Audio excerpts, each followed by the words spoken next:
Salut les amis, et oui, je suis en train de replonger grave dans quelque chose que j'avais arrêté depuis un moment. Si vous m'avez suivi, vous savez exactement d'où je viens et qu'est-ce que j'ai fait ces dernières années. La vie m'a amené depuis que je suis très petit à accompagner des personnes sur leur chemin, à accompagner des personnes à réaliser des projets, à concrétiser leurs idées, à, je dirais, vivre leurs rêves, parce que c'est quelque chose que j'ai toujours essayé de faire pour moi-même. Donc quand je suis devenu joueur de rugby professionnel, notamment au Stade Toulousain, c'était un vrai rêve de gamin que j'avais envie de réaliser. Et je voyais plein de gens qui disaient que oui, il faut réaliser son rêve, on peut. Mais je me suis dit, il faut que je teste, il faut que je voie si c'est vraiment possible. Et c'est vrai que c'était une aventure incroyable. Et j'ai toujours suivi ce chemin-là. Et ce qui est incroyable, c'est qu'en suivant cette intuition et en la travaillant, ben, la vie m'a amené à vivre des choses assez fortes très jeune. Très rapidement, j'ai travaillé avec des personnes dans des entreprises très haut placées. Et aussi, alors c'est une anecdote qui illustre ça, c'est qu'un jour j'avais envie de réaliser un spectacle autour de cette notion de développement personnel, d'avancement sur son chemin. Et j'étais encore à Toulouse et je me suis dit, bah, pourquoi pas le faire dans une belle salle qui est là à Laugrain, c'est un petit peu la plus grande salle et la plus belle salle à Toulouse. C'était une folie, c'était un rêve, quelque chose complètement dingue. Mais au bout de 3 jours, par les contacts que j'ai rencontrés, ben, j'avais en gros les personnes qui me disaient OK, on y va, on fait le spectacle de la Halogra. Ça m'a fait tellement flipper parce que je me dis waouh, si vraiment c'est possible, c'est un petit peu, voilà, vous voyez, ça reste un rêve, mais quand d'un coup il commence à se concrétiser, toutes les peurs peuvent se réaliser. Et moi, j'ai pris conscience que même si c'était quelque chose que j'avais envie de vivre, je ne me sentais pas encore prêt. J'avais vraiment besoin de prendre du recul parce qu'il y a une question clé qui me manquait. Il y a vraiment un sens profond à ce que je faisais qui me manquait, non pas parce qu'il n'était pas là, parce que tout simplement, j'avais pas encore pris le temps de sortir un petit peu du système, de sortir de l'eau pour voir, ok, qu'est-ce qui se passe en fait. Et c'est vrai que ça a mis 2 3 ans avec un vrai questionnement, je dirais presque spirituel, sur le sens, sur qu'est-ce que j'avais envie de vivre et pourquoi en fait, à quoi ça doit servir tout ça, quelle est la finalité, qu'est-ce que j'ai envie aussi d'apporter aux gens et surtout quelle intention j'ai envie de réaliser dans ce monde qui quand même, voilà, il y a de belles choses, mais il n'y a pas tout qui va bien non plus. Et comme vous le savez peut-être, la permaculture m'a vraiment changé ma vision, qui est vraiment, finalement, qui a mis juste des mots sur ce que je faisais depuis longtemps et qui marchait. Ça veut dire, oui, on a un objectif qu'on veut atteindre, on a un rêve, et vous avez certainement peut-être des trucs que vous avez envie de vivre dans votre vie, mais le plus important, c'est pas la finalité, c'est le chemin, c'est de prendre soin de soi-même, de l'environnement dans lequel on est au quotidien et de faire confiance que du coup, l'objectif qu'on atteint, c'est la conséquence de ça. Ça veut dire aussi de vraiment réfléchir à quel est l'écosystème, quel est le jardin où moi je vais grandir naturellement, qui va me faire du bien, quelles sont les plantes que j'ai besoin d'avoir à côté de moi qui vont m'aider à grandir. Et ça, c'est vraiment quelque chose qui a changé ma vision de faire parce que du coup, je n'étais plus dans une atteinte d'objectif et de dire je veux ça, mais plus être dans ce avec qui je vais vivre quelque chose. Quelles sont les personnes importantes dans ma vie avec lesquelles j'ai envie d'avancer sur le chemin et surtout qu'est-ce que je peux leur donner qui fait que elles grandissent et du coup, en retour, elles m'aident à grandir moi-même. Ça, c'est vraiment ce que j'ai mis en place avec Ecosia depuis 2 ans. Donc, Ecosia, pour moi, c'est certes un projet extraordinaire, mais c'est surtout aussi un moyen d'expérimenter ça, de dire, aujourd'hui, je suis responsable pour tout un pays à développer la stratégie marketing, la communication, tous les partenariats qu'il peut y avoir. Par contre, je vais le mettre en place avec cette philosophie-là. Ça veut dire qu'un partenariat, pour moi, c'est de co-construire quelque chose, de se relier et d'avoir vraiment en tête comment je peux, moi, avec les moyens que j'ai, que ce soit financier, mais aussi le temps et l'énergie que je peux y mettre, de faire grandir l'autre un petit peu. Et je fais confiance que si je l'aide à pousser un petit peu et à construire son projet et son rêve, ben, en retour, ça va aussi m'aider à progresser sur ce que moi je dois atteindre avec voilà, Ecosia, avec mon boulot. Ça fait 2 ans et je crois que j'avais vraiment besoin de ces 2 ans pour voir est-ce que ça marche. Parce que c'est quelque chose que j'avais tellement en moi et j'étais tellement, et toujours je suis tellement persuadé que c'est ça qui marche et que si dans le monde on fonctionnait un petit peu plus comme ça veut dire au lieu d'exploiter les autres, on prend soin d'eux et on fait confiance que au moment juste où j'ai besoin de quelque chose, ben, j'ai cette personne ou bien une autre qui va me le rendre. Ça, c'est quelque chose voilà, que moi, je suis encore une fois persuadé que c'est ça qui fait vraiment avancer les choses et surtout qu'on aurait vraiment besoin de vivre davantage. C'est pas facile parce qu'on a tellement des réflexes d'être dans ce fonctionnement d'exploitation, d'utiliser l'autre, c'est vraiment un changement qui est très profond qu'on a besoin de vivre. Et moi, je le vois aussi au quotidien avec des partenariats que j'ai, c'est que le premier réflexe, c'est comment je peux t'utiliser. Qu'est-ce que toi, tu peux m'apporter. Et que ce switch de dire, attends, on va d'abord s'asseoir, je vais essayer de comprendre qui tu es et je vais essayer de voir comment je peux t'aider à progresser. C'est ça qui est, je crois, le vrai changement qu'on a besoin de vivre. Bref. Je vous ai dit que j'avais replongé et en fait c'est ça la grande annonce que j'ai envie de vous faire, c'est que naturellement je ne peux pas m'en empêcher quand je suis avec des personnes, quand je rencontre des acteurs du changement qui avancent sur leur chemin, j'ai ce naturel qui revient de vouloir les accompagner, de les faire grandir. Et par moments, c'est vrai aussi, et ça c'est quelque chose que j'ai dû apprendre avec le temps, ben je mélange les amitiés avec du professionnel, avec le fait d'accompagner alors que les personnes ne l'ont peut-être pas demandé.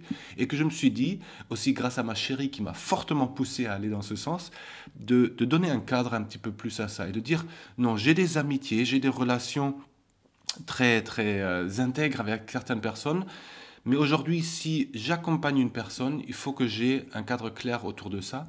Et c'est pour ça que j'aimerais vraiment relancer mon activité un petit peu d'accompagnement, de coaching, on l'appelle comme on veut, ce qui aujourd'hui intègre un petit peu tout ce que j'ai vécu dans ma vie, que ce soit cette ambition de vouloir à un moment donné dire je vais montrer au monde qui je suis et si je crois que je peux jouer au Stade Toulousain, ben je vais y arriver. Et moi je crois que si vous avez ça et si vous avez la volonté de mettre en place ce qu'il faut, vous pouvez arriver.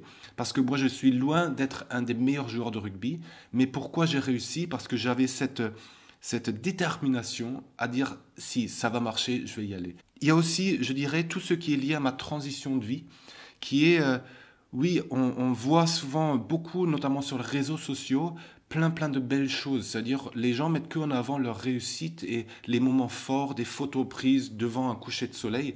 Et en plus, si vous enchaînez, vous swipez tout le temps, vous voyez que ça et vous avez l'impression que ben, la vie c'est ça. La vie devrait être un moment d'extase continue, sauf que c'est pas la réalité. Et la réalité que moi j'ai vécu aussi, c'est que oui, il y a de ces moments-là, mais il y a aussi des moments beaucoup plus, alors je ne sais pas comment dire, mais plus sombres peut-être, qui sont plus liés à notre ombre, qui sont des moments de doute, de fragilité, où on doit se poser. J'utilise le mot dépression sans être forcément dans le côté négatif, c'est juste une phase dépressive où la pression, elle tombe. Et ça, c'est vraiment quelque chose qu'on a besoin de vivre. Et que c'est pas facile et que par moment, voilà, ces fluctuations-là, on a besoin de les intégrer dans notre vie. Et c'est quelque chose que j'ai vécu, que je vis encore, parce que si vous montez sur une montagne, il faut aussi redescendre. On ne survit pas sur l'Everest parce que l'air est trop... voilà, vous ne pouvez pas respirer en fait sur le sommet. C'est, voilà, et même si vous restez sur un petit sommet, il n'y a pas à manger, il n'y a pas à boire, il n'y a rien sur le sommet. Donc vous pouvez y être. Vous pouvez à un moment donné être sur le sommet du monde, regarder autour de vous, tout le monde, vous revenez et tout le monde dit waouh, t'as été sur le sommet, mais on ne peut pas y vivre pour toujours parce que finalement, physiquement, on meurt. C'est aussi simple que ça. Je m'inspire beaucoup de toutes les anciennes cultures, que ce soit le chamanisme, le druidisme, parce que en fait, des druides, les chamans, les fous, c'était souvent des personnes qui, parce qu'ils étaient considérés un petit peu comme fous, pouvaient dire quelque chose au roi que personne ne pouvait d'autre dire. Parce qu'un un fou peut se permettre de dire, d'insulter avec une forme d'humour. Et le roi, il va avoir le choix de dire est-ce que c'est une blague ou est-ce qu'il y a de la vérité. Et souvent, dans une blague, il y a une forme de vérité. Et ça, c'est quelque chose de très intéressant et que je crois qu'il est important de ramener aussi dans nos cultures.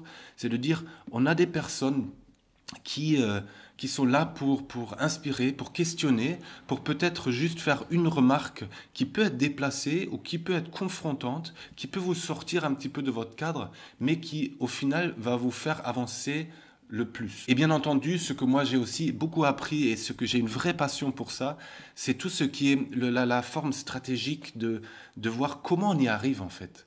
C'est-à-dire que quelle forme on y donne, comment on y arrive. Alors je parle beaucoup de stratégie de marque et de communication, mais les mots Les mots et les images ont une puissance incroyable. On le voit avec des discours, que ce soit des discours d'Obama par exemple ou de grands leaders. Un discours, des mots peuvent changer le monde.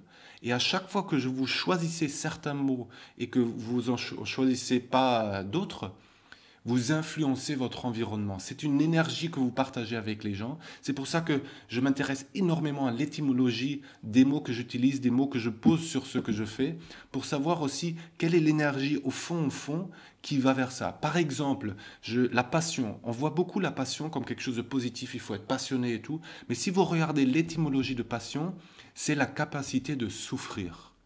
Ça m'interroge beaucoup. Parce que, est-ce que quelqu'un qui est passionné n'est pas quelqu'un qui souffre profondément et qui a trouvé une façon pour exprimer cette souffrance, et c'est cette façon de l'exprimer qui le rend joyeux ou qui lui permet tout simplement de vivre avec cette souffrance. Bref, je ne veux pas vous perdre avec des notions trop un petit peu perchées, mais vous voyez, ça veut dire qu'aujourd'hui, on met en avant des mots qui peuvent paraître évidents, et moi je questionne un petit peu tout ça parce que je me dis, attention, il y a vraiment un fond, c'est une énergie qu'on partage et que quels sont les mots, quelle est la forme que vous donnez à qui vous êtes, à votre activité, à la fois ça montre aux gens ce que vous faites, mais à la fois ça vous enferme dans quelque chose. C'est pour ça aussi que moi aujourd'hui le coaching c'est un mot qui est tellement galvaudé, tout le monde s'appelle coach. Pour moi il y a, voilà, vous voyez un petit peu ce que moi je mets derrière, mais c'est pour ça que j'aime pas trop utiliser ce mot parce que justement, c'est un mot qui a été tellement utilisé à tort et à travers que du coup, beaucoup de personnes se font une représentation de ce que ça pourrait être. Et pour des personnes comme moi, c'est plus ça va m'enfermer dans un cadre qui par moment est pas juste. C'est un petit peu autour de ça que moi j'ai envie maintenant de relancer mon activité parce que je le fais naturellement. Il y a beaucoup de personnes pour des partenariats que finalement j'ai un petit peu accompagné parce que j'ai un vrai plaisir. Donc si vous avez des projets à réaliser, si vous avez des rêves à vivre avec l'ambition de dire allez, on y va, j'ai une vie, je suis prêt à changer ma vie par rapport à voilà, ce que j'ai envie de vivre. Si vous avez peut-être aussi juste une idée à explorer, mais que cette idée, moi je dis toujours des idées et les rêves, il y a un grand nuage autour de nous avec toutes les idées et que tout le monde y a accès. Et que c'est pour ça aussi que vous voyez par moments des personnes réaliser exactement la même chose que vous. C'est juste parce que cette personne, elle a concrétisé cette idée plus rapidement. Nous avons tous accès à ce nuage et qu'à un moment donné, il faut savoir choisir, faire le bon choix. Et là, il y a une notion d'élégance, encore une étymologie. L'étymologie d'élégance, c'est savoir choisir. Donc l'élégance dans ce genre de choses que moi j'aime beaucoup c'est de ne pas prendre toutes les idées et toutes les réaliser et de faire un grand mix non, c'est de prendre le temps et de dire ah cette idée-là, ce rêve-là, je sens il me convient et presque vous allez voir et c'est ça qui est assez extraordinaire, c'est à la fois vous choisissez mais à la fois c'est l'idée qui vous choisit aussi. Et si vous trouvez ça, là vous avez quelque chose qui est magnifique parce que vous n'êtes pas dans je te veux ou elle m'impose, mais il y a une vraie, une forme d'amour entre une idée et vous. Encore une fois, j'ai pas envie de vous perdre avec tous les détails de comment je travaille, mais vous voyez, il y a vraiment une notion d'harmonie, de sincérité qui sont importantes. Et ça aussi, on le trouve dans les partenariats qu'on fait. Aujourd'hui, j'ai des partenariats avec, que ce soit Clémentine, The Green Are Good, que ce soit avec Julien de Ça commence par moi. Il y en a plein d'autres. Avec le groupe d'influenceurs qu'on est parti en Tanzanie, c'était magique. C'est des moments qui peuvent soit durer sur longtemps, mais ça peut aussi être juste des moments où on lâche prise un petit peu de sa carapace et on s'autorise à aller l'un vers l'autre et à se dire, ok, on va co-construire quelque chose. On n'est pas encore 100% sûr de qu'est-ce qui va en sortir, mais ça va être magnifique. C'est pour ça aussi que, par exemple, William Doc7, il a réalisé une vidéo, et à la base, il voulait pas du tout faire la vidéo que finalement il a réalisée, parce qu'à la base, il avait une idée en tête, il voulait faire ça et ça, mais comme il s'est autorisé à lâcher prise et aussi à rentrer vraiment dans cette équipe, à la fin, il a réalisé une vidéo qui, d'après moi, est encore 10 fois plus belle que ce qu'il avait prévu. Et ça, c'est la magie de la vie, et ça, c'est la magie de ne pas être focalisé sur l'objectif, mais sur l'intention et de ce qu'on vit dans le présent. Et ça, c'est quelque chose qui est, encore une fois, extraordinaire à vivre. Je l'ai vécu temps en temps, de plus en plus. Aujourd'hui, j'ai envie de le partager avec des personnes, de le vivre avec plus de personnes, parce qu'aujourd'hui, je vois que je le fais automatiquement, comme je vous l'ai dit, et que ouais, c'est le moment. J'ai eu un bon coup de pied au cul de ma chérie qui m'a dit arrête de tourner autour, c'est ça que tu aimes faire, c'est ça que tu as envie de faire, vas-y. Donc si vous avez envie de faire un bout de chemin ensemble, n'hésitez pas à me contacter. Alors c'est toujours mieux de se rencontrer en personne, voilà, ça je vous le cache pas, mais aujourd'hui avec les moyens qu'on a, avec Skype, avec des choses, on peut bien avancer. Voilà, sans trop perdre aussi le relationnel, et ça c'est vraiment chouette. J'ai même pas encore de site internet, donc il va falloir que je le construise parce que pour mettre un petit peu tout ça en forme, mais ça va venir. Bien entendu, si vous avez des personnes où vous sentez, oui, elles ont cette envie, cette énergie-là d'y aller, n'hésitez pas à leur en parler, ça serait vraiment chouette. Ou à partager cette vidéo pour un petit peu aussi montrer aux gens qu'est-ce que peut être l'accompagnement, le coaching. Peut-être que vous êtes d'ailleurs d'accord, peut-être que vous êtes en désaccord avec ce que j'ai dit, donc n'hésitez pas à me le partager en commentaire parce que c'est vraiment quelque chose de très intuitif, c'est pas la vérité et il y a certainement des coachs qui vont dire mais c'est du n'importe quoi, qu'est-ce qu'il nous raconte? C'est pas grave, c'est moi ce qui est important, c'est de rester ouvert par rapport à toute forme de critique positive ou plus négative, mais aussi de garder mon alignement, un alignement que j'ai mis du temps à trouver, que j'ai voilà, enfin goûté à nouveau depuis quelque temps. Et c'est cet alignement-là que j'ai envie de faire vivre aussi à vous, si vous avez envie, et surtout à découvrir quelle puissance, quel rêve, quelle joie vous pouvez exprimer si vous retrouvez cet ancrage-là, mais aussi cette ouverture sur le monde. Écoutez, je vous fais un gros bisou, c'est beaucoup d'infos. Mais c'était important pour moi d'en parler et je vous dis à très vite pour une nouvelle vidéo. Ciao!